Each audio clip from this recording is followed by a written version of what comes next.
தேவதாசன் பார்வதி ரெண்டு பேரும் ஒன்று சேர்ந்த மாதிரி தோன்றுவாளே நான் விரும்பும் காதலி.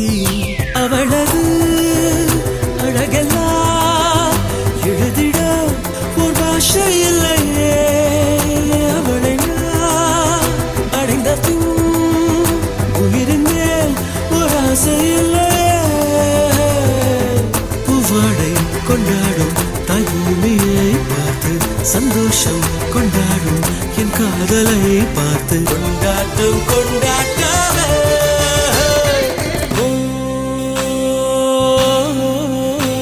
அவள் உலக அழகியே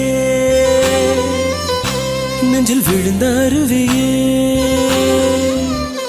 அவள் உலக அழகியே நெஞ்சில் விழுந்த அருவியே. அந்த நீல வெளியிலே நெஞ்சம்